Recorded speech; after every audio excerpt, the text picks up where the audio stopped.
A paz de Cristo para todos, sejam muito bem-vindos a mais uma pré-aula da Escola Dominical. Eu sou o presbítero Denis Pereira, da Assembleia de Deus, Ministério do Belém, em Campinas, e há mais de 25 anos atuamos com a Escola Dominical e liderança de juventude. Também, aliás, aqui na descrição, tem o link do meu WhatsApp para convites para pregações, para ministrações, para palestras. Tem o link do meu Instagram, denispereira.ofc, para você conhecer melhor a nossa família e a nossa trajetória, as nossas viagens, ministrando a palavra de Deus. Neste final de semana agora estivemos na Barra Funda, São Paulo, depois no domingo estivemos em Itapiraí, domingo de manhã em Sumaré. Na próxima semana agora estaremos na quinta em Sumaré, nesta semana, sexta-feira em Rio das Pedras, sábado em Limeira, no domingo lá em Carapicuíba. Enfim, conheçam o nosso ministério e o WhatsApp está aí, será um prazer atender o seu convite, o convite do seu departamento também. Se não está inscrito no canal ainda, inscreva-se e ative as notificações, dê like no vídeo e deixe o seu comentário, que é muito importante para nós. Semanalmente estamos por aqui com as aulas para as classes de adolescentes, juvenis, jovens e adultos. Por isso, compartilha com outros professores, compartilha com o departamento de EBD da sua igreja e vamos juntos. Pegue sua Bíblia, revista, papel, caneta, bloco de notas. Vamos juntos preparar mais uma aula da Escola Dominical. Vamos lá? Conservando os valores e guardando a identidade é o título da lição 3 na classe dos jovens. O texto principal está em Daniel 1:7. E o chefe dos eunucos lhe expôs outros nomes, a saber, a Daniel pôs o de Beltesazar, e a Ananias o de Sadraque, a Misael o de Mesaque, e a Azarias o de Abdinego. Como eu já falei, se você fizer um quiz e colocar lá a pergunta qual era o nome caldeu de Daniel, os jovens não sabem responder. E muitos professores também não. E se você colocar lá qual era o nome hebraico de Sadraque, Mesaque e Abdinego, muita gente não vai saber dizer, muito menos que Ananias, por exemplo, é com H, tá? Porque a gente se habituou, né, a falar só Daniel, só o nome hebraico de Daniel, e a gente se habituou a falar somente os nomes caldeus de Ananias, Misael e Azarias. Manter a identidade cristã em uma cultura hostil é a principal prova de fidelidade ao Senhor. Como eu disse aqui já na outra aula, e se você não acompanha, você sabe que toda semana temos a nossa aula aqui, é que manter a identidade dentro da igreja é uma coisa, mas nós somos chamados a manter a nossa identidade fora da igreja, né? Num ambiente hostil. Então, não frequentar certos lugares porque é cristão parece uma atitude muito legal, mas a luz brilha no meio das trevas, né? É no meio das trevas que a luz brilha. Claro que o cristão não vai frequentar, não estou dizendo que tem que frequentar todos os ambientes, não. Agora,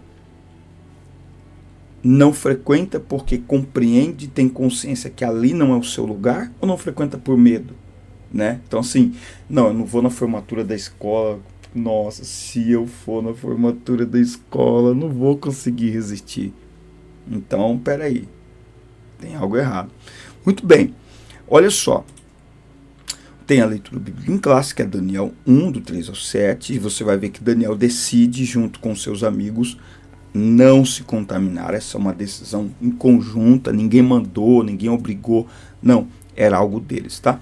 Bom, desde o início do exílio na Babilônia, os jovens hebreus se depararam com a ameaça de perderem suas identidades à medida que poderiam gradualmente assimilar os valores da nova terra, tá?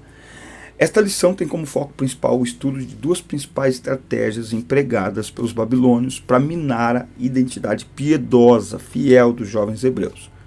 A imersão na cultura e língua caldeia, bem como a mudança de seus nomes, né? Nome fala de identidade, tá?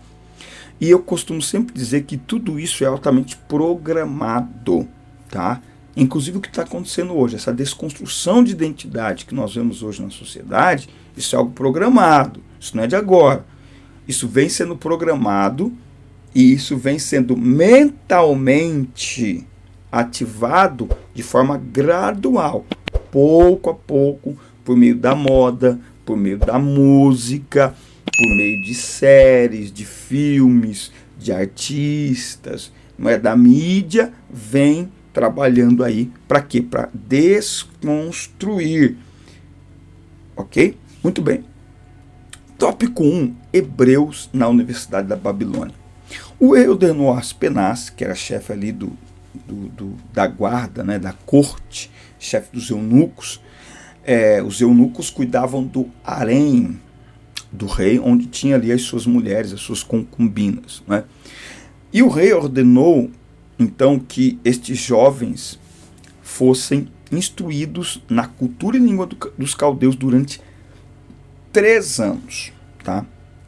Isso não era mera generosidade, né? Ai, que bonitinho, que legal, o rei quer que a gente, né? Esse método, isso aqui não era uma mera generosidade, não.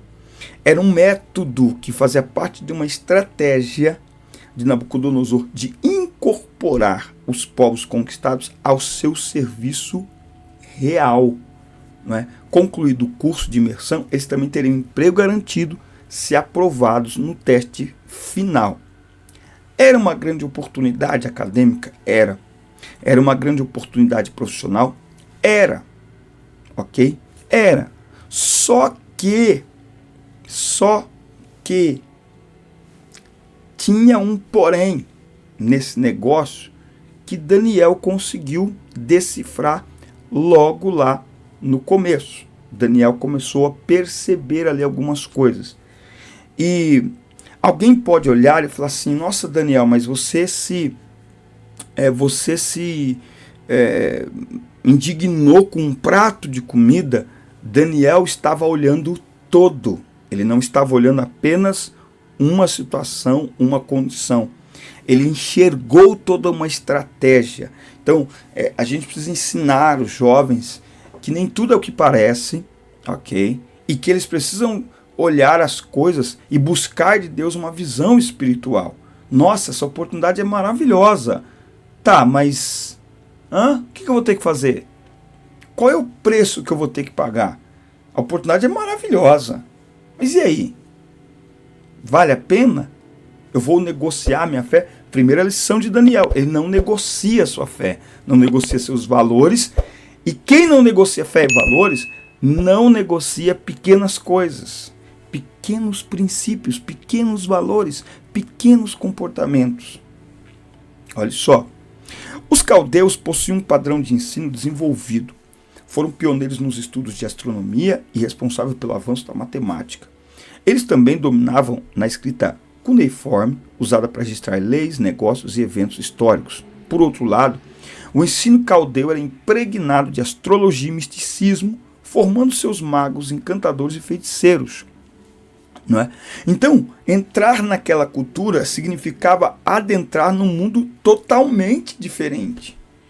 Totalmente diferente. Corria o risco da aculturação, que é a perda da cultura e crenças hebraicas por meio da assimilação e acomodação à cultura dos caldeus. Isso fazia parte do plano de Nabucodonosor. Fazia parte. Então, o jovem precisa abrir os olhos espirituais para entender que, assim como na nossa vida, tudo faz parte de um plano de Deus, Satanás também tem planos para nós. Satanás não pode destruir os planos de Deus, mas ele pode nos tirar, ele pode desviar o nosso foco, ele pode desviar a nossa atenção. Então veja, agora olha que interessante, que eles não recusaram planos de estudos, porque eles estavam preparados em termos espirituais, morais e no conhecimento das escrituras para rejeitarem a doutrinação babilônica. Veja, que não é não ir para a Babilônia, mas é ir preparado e determinado a honrar Deus na Babilônia. Não é não ir para a faculdade, Embora tem gente que não deve ir. O que é? Todo mundo tem que ir? Mas tem gente que não vai. Ok? A nossa vida não é a vontade de Deus? Se essa é a vontade de Deus, amém. E se não for? Ah, tem que ir para a faculdade para adquirir conhecimento. Sério? Sério mesmo? Há uns 30 anos atrás fazia sentido. Hoje não está fazendo mais não. A menos que seja, né, umas 2 que deve ter por aí. Né? Então, veja, eles estavam preparados para defender e para permanecer na sua fé. Eles estavam preparados para isso, para aquele ambiente. A pergunta que o jovem tem que se fazer é: você está preparado? Você sabe que daqui a 6 meses, 1 ano, 2 anos, você vai entrar num território completamente hostil à sua fé. Você está preparado? Você está se preparando? Ou você está aguardando esse momento chegar exatamente para você abandonar a sua fé? Porque isso está acontecendo muito. Tá? Discernimento diante da estratégia inimiga. Nabucodonosor era um conquistador violento, mas não era um bárbaro em termos de conhecimento. Nabucodonosor tinha um jeito de entrelaçar as pessoas. Né? Ele tinha consciência da importância da formação cultural como estratégia velada de reeducação e ressignificação das ideias na mente dos exilados, especialmente dos jovens. Nabucodonosor não é bobo. Não é bobo. Né? Ele não vai colocar nas escolas dele, ele não vai querer doutrinar a turma dos 50, né? A turma lá do como que a gente pode dizer? A turma dos 60 anos. Não. Ele vai procurar a juventude, que está com a mente de informação, que é cheio de dúvidas. Não é? Eu ministrei domingo agora sobre Romanos 12:2 e também no sábado eu falei isso. Nós vivemos uma geração cheia de informação, cheia de opinião, mas fraca de convicção. Fraca de convicção. Então, conselho aqui para a juventude que está caminhando aí para a fase adulta, você adquira fortes convicções. Você pode mudar muita coisa, mas aquilo que é essencial você tem que manter. Aquilo do qual depende a sua fé, a salvação da sua alma, você não pode negociar. E para isso você tem que preparar, fazer todas as perguntas que tiver que fazer agora. Agora, fazer para quê?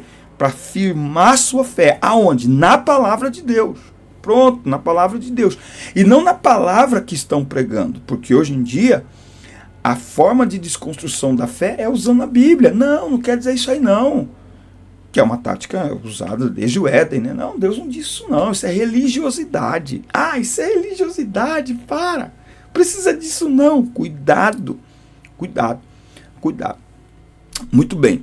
Tópico 2, aqui vai falar sobre a relativização de valores, a desconstrução de identidades. Se você não se inscreveu ainda, inscreva-se, ative as notificações, dá like no vídeo e deixe o seu comentário, que é muito importante para nós. Deixe o seu comentário, que é muito importante para nós. Bom, a relativização da verdade. Caso assimilassem o padrão moral da religião dos caldeus, os jovens estariam a aceitar a relativização da verdade. Afinal, o relativismo pode se propagar tanto pela imposição quanto pela destruição sutil dos referenciais éticos na cultura. Nos dias atuais, a primeira forma ocorre quando se procura legalizar concepções politicamente corretas, pela proibição de discursos, limitação do acesso à informação e outros mecanismos que restringem a liberdade de crença e de expressão. Não é? Então, estamos sendo pouco a pouco silenciados. O relativismo, por mais antagônico que seja, não tolera a defesa de qualquer absoluto, nem mesmo na esfera da religião. Na presente era, tudo se dilui e é adaptável. Segundo os sociólogos, essa época pode ser chamada de modernidade líquida. Né? Então, é a relativização dos valores. Algumas pessoas que se tornaram famosas no meio gospel, principalmente com músicas, elas hoje abandonaram a fé cristã, mas continuam falando sobre a Bíblia, criticando-nos como religiosos, e elas usam uma expressão assim: essa é a minha verdade. Eu não sei o que é que esse povo anda dizendo. Não sei que Bíblia eles andam lendo. Essa é a minha verdade. Ei, a Bíblia não diz: e conhecereis a minha verdade, não é? Ou a sua verdade, e a sua verdade te libertará. Não, aí conhecereis a verdade. A verdade. A verdade é uma só, é única, ela é a palavra de Deus. E a verdade vos libertará. Não é? Mas nós estamos vivendo esse processo na sociedade, mas que ele está pressionando a igreja e pressionando principalmente a juventude. Para quê? Para diluir tudo aquilo que é absoluto. Por isso que você pergunta para um jovem, qual é a sua opinião sobre aborto? Ele tem medo de falar. Ou tem medo porque não tem convicção, ou tem medo por causa do politicamente correto. Então, tem que ver, porque existem alguns casos. O fato é que o cristão tem que defender aborto em caso nenhum, irmão. Em caso nenhum, acabou. Ok? Se a justiça quiser defender, que defenda. O cristão não tem que defender aborto em caso nenhum. Nem aborto, nem legalização de drogas, nem descriminalização de drogas, é tudo a mesma coisa. Falam que não é, mas é a mesma coisa. Crente não apoia isso. Quem quiser apoiar, que apoie para lá. Mas nós não vamos apoiar. E não temos, o crente não tem que ter medo de falar. Mas a gente está vivendo essa diluição daquilo que é absoluto, tá? Então, primeiro, a tática primeiro é desconstruir o absoluto, tá? É relativizar o absoluto. A gente está vendo uma luta ferrenha pela relativização da palavra de Deus, o crescimento não só dos desigrejados, como das igrejas inclusivas, que trata da relativização do evangelho, tá? Então, e isso atrai muitos jovens. Se você olhar nessas igrejas inclusivas, quem mais está lá? Jovens. A maior parte são jovens, negociando seus valores, negociando seus princípios, porque é mais fácil acreditar numa verdade relativa, porque a verdade relativa não é nem verdade para começar, né? Segundo, que o fato de ser relativo, ela se adapta a cada ambiente, a cada lugar e a cada momento. Então, daqui 2 anos, aquilo que hoje eles estão defendendo como verdade, daqui a 2 anos eles vão mudar o discurso. Eu vou dar um exemplo aqui, ó. Eu não sei quando que começou, mas vale a pena você, pensa aqui comigo e discutir isso aqui em sala de aula. Eu não sei quando é que começou a luta pelos direitos iguais entre homens e mulheres. Não sei exatamente a data, ok? O que eu sei é que essa luta deve ter mais de 50 anos, lutando direitos iguais, do homem para a mulher, não sei o quê, e vamos lá. A mulher tem que ganhar igual o homem. A mulher, não é só o homem que pode pedir o divórcio, a mulher pode pedir o divórcio se ela quiser também. E tal. A terra não pode ficar só no nome do homem, porque aí o cara pega a terra, some, deixa a mulher sem nada. Tem que pôr o nome da mulher também. Vamos lá, defender direitos iguais, defender salário igual, não sei o quê, direito de voto. A mulher também tem que poder votar, a mulher tem que entrar na política, o lugar da mulher é em qualquer lugar. Aquela coisa toda, vamos defender a mulher. Tá. Só que agora eles estão defendendo quem se sente mulher. E aí tem um monte de homem. Homem biológico, homem. Tem um monte de homem se sentindo mulher, ocupando o espaço das mulheres que elas lutaram tanto, inclusive algumas morreram para conquistar. O mundo tá louco ou não tá louco? O que é isso? Relativização do absoluto. Relativização do que não pode ser relativizado. Entende? E daqui a pouco eu não sei o que vão falar. Né? Daqui a pouco vão querer dar os mesmos direitos que tem o ser humano para bicho. Aliás, os bichos já estão tendo mais direito que o ser humano. Porque se você matar um ser humano, não vai dar tanto BO quanto se você matar um bicho. Um ser humano abandonado na calçada, ninguém, direito humano nenhum, vai lá para falar alguma coisa.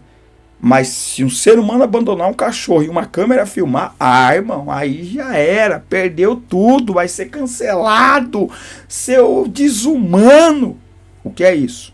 É a inversão de valores promovida e acelerada pela relativização do absoluto. A juventude precisa começar a pensar. Tem uma outra forma, né, estratégia também, que é a desconstrução das identidades. Ela se dá pela desconstrução de referenciais que levam à perda da identidade. O que é identidade? É aquilo que define e dá significado às nossas vidas. Nós cristãos, por exemplo, temos uma identidade bíblica que expressa a nossa origem, crenças essenciais, a ética que professamos. Isso nos caracteriza e nos distingue. Foi o caminho da desconstrução que a Babilônia adotou com os jovens hebreus ao trocar os seus nomes. Não é? Então imagina, eles estão lá, eles estão numa cultura diferente, numa língua diferente, vestes diferentes, e agora o nome é tirado, troca-se o nome. Sabe, a troca de nome, ela não é uma troca de identidade. A troca de nome é uma rebelião contra a própria identidade. Anotou? A troca de nome não troca de identidade. Ela é uma rebelião contra a própria identidade. Quem troca de nome está rejeitando sua origem, sua história e sua identidade. É forte, mas é verdade. Eu sei que a gente é pressionado, cuidado, fato. Se tem uma coisa que devemos nos usar essa palavra, né? Orgulhar, é do nosso nome. O meu nome expressa a minha identidade, o que eu sou. Falou Denis, opa, é homem, tal, pá, pronto. Não tem dúvida. Não tem dúvida. Mas isso faz parte de uma estratégia de desconstrução de identidade. Naquele tempo, os nomes pessoais tinham imenso valor e significado, especialmente para os judeus que o entendiam como uma expressão da personalidade do propósito de vida de alguém. Seus nomes foram mudados para que a Babilônia pudesse apagar de seus corações e mentes suas origens. Pretendiam substituir o Deus verdadeiro pelos deuses do paganismo, com o propósito de mudar seus referenciais de identidade. Então, Daniel, que significa Deus é meu juiz, passa a ser Beltesazar. Bel protege o rei. Ananias, Deus é gracioso, chamaram de Sadraque, iluminado pelo sol. Misael significa quem é como Deus, foi chamado de Mesaque, aquele que pertence a deusa Sesaque, olha isso. E Azarias, que significa Deus ajuda, deram-lhe o nome de Abednego, servo do Deus negro. Eles não podiam impedir tal mudança, mas elas não fizeram a menor diferença na vida deles. Os novos nomes sociais não mudaram suas verdadeiras identidades, e muito menos aboliram a centralidade de Deus. Então, de novo, a grande lição que estes jovens nos ensinam, eles não tinham como recusar aquilo que estava acontecendo, eles estavam ali como escravos. Eles não tinham como mudar como a Babilônia os enxergava. Mas eles preferiram viver na Babilônia como Deus os enxergava. Entre agradar a Babilônia e agradar a Deus, eles preferiram agradar a Deus. E a gente vai ver isso ao longo de todo o livro de Daniel. E agradar a Deus se manifesta ainda mais intenso na Babilônia. Por isso que eu estou dizendo ao longo desse trimestre, o jovem não agrada a Deus quando ele deixa de ir a certos lugares. Pode até agradar, mas ele agrada muito mais quando, dentro de uma necessidade, ele vai e lá na Babilônia, lá no meio da bagunça, lá ele brilha. O livro de Daniel é uma preparação, é um despertamento para a juventude. Você precisa brilhar aonde quer que você vá. Você precisa manifestar o seu Deus e a sua fé em qualquer lugar. E quanto mais atacarem sua fé, você precisa estar determinado que mais a sua fé vai brilhar. Aleluia. Isso é uma determinação que o jovem precisa ter. Quanto mais, atacarem sua fé, quanto mais o inimigo pressionar você, é um sinal de que ele percebeu. Olha isso aqui. quanto mais o inimigo pressiona a sua fé, maior é o sinal da ameaça que você representa. Se Daniel, Misael, Ananias e Azarias se entregam à Babilônia, que impacto que eles teriam na Babilônia? Porque pode ter certeza que muita gente lá voltou a confiar em Deus pelos testemunhos destes jovens que ficaram conhecidos em toda a Babilônia, até pela importância que eles tinham dentro da Babilônia. Imagine o impacto que eles tiveram naquela época e o impacto que eles têm tido ao longo da história, na vida de milhares e milhares, bilhões de pessoas. História que nos ajuda a permanecer fiel ao Senhor. Então anota isso, anota isso. Isso é um sensor espiritual. Quanto mais o inimigo lhe ataca, e quanto mais o inimigo investe para te fazer desistir da sua fé em Deus, isso é um sinal do nível de ameaça que você representa. Ele já olhou para mim e para você e disse: se eu não parar ele, se eu não parar ela vai fazer um estrago no meu reino. Ela vai impactar, ele vai impactar multidões no meu reino. Ele vai resgatar milhares das minhas mãos. Eu preciso parar. Ele não é neutro, ela não é sem graça. Esse povo, estes jovens têm algo diferente, eles não entram no meu sistema. Eu tento entrar na cabeça deles e eu não consigo, eu tenho que parar eles, porque se eu não parar eles, através deles milhares vão resistir ao meu poder, vão resistir aos meus ataques, influenciados por eles. Então eu tenho que parar. Mas Satanás não consegue parar. Ele pode até tentar, mas ele não consegue parar. Porque o nosso coração está no Senhor. Aleluia. A nossa fé, a nossa alma vibra na presença de Deus. Então, anote isso aí. Anote isso aí. Isso é muito importante. E por último, quais os ensinos que temos para hoje? Fidelidade, escolas e universidades. Eu já estou falando isso aqui. Né? Não tem como, seja qual for a escola ou a universidade, vai ensinar o que não tem nada a ver com a palavra de Deus. Então, mais do que nunca, o jovem tem que se preparar. Né? Reter o que é bom. Né? Nem tudo aquilo que os jovens hebreus aprenderam era negativo e ofensivo à fé em Jeová. Né? Então, muito do que eles aprenderam ali, eles usaram depois para sobressair ali dentro do reino. É aquilo que eu falo.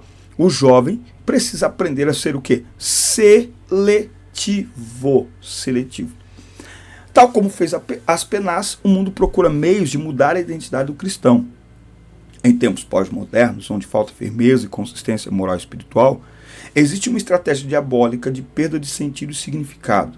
Tá? O espírito desta época procura seduzir os crentes da desnecessidade de uma identidade própria dada por Deus, tratando isso como algo ultrapassado. Eles falam em abrir a mente, flexibilizar as convicções e desconstruir as tradições arcaicas. Em cada área da vida se percebe a estratégia de mudança de nomes. Tá? Então não é só uma desconstrução da identidade sexual. Não é. É uma desconstrução da identidade do ser humano como um todo. Gente, é só olhar pessoas se comportando como cachorro. Eu vi, acho que no sábado, o vídeo de um homem lá em Nova York, ele disse que ele é uma cobra. Aí ele entra dentro do trem, ou vontade de dar uma cintada no lombo daquele cara. Ele entra dentro do trem e, de repente, do nada, ele se joga no chão e começa a simular como se fosse uma cobra. E as pessoas não podem dizer nada, tem que achar isso normal, que não sei o que, não sei o que.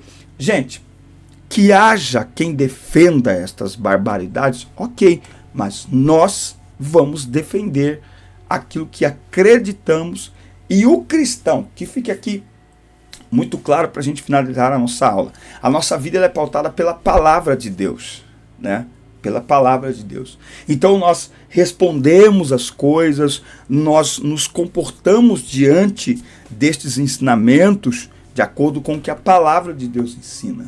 Nós não temos medo de ser cancelado na terra, nós temos medo de ser cancelado no céu. Esse é o problema. Ser cancelado na terra está tranquilo. O problema é ser cancelado no céu, não é? Mas, por isso que nós precisamos aprender com estes jovens, a permanecer fiéis ao Senhor, porque Ele nos guarda. Ele nos guarda na cova dos leões, Ele nos guarda da fornalha de fogo ardente, ou na fornalha de fogo ardente, e quando chegar a nossa hora, seja na juventude ou não, aqueles que forem fiéis, Ele guardará a nossa alma nele, na presença dEle. Amém, meus amigos? Forte abraço. Assista, curta, compartilhem, inscrevam-se no canal e até o nosso próximo encontro. Deus abençoe todos vocês.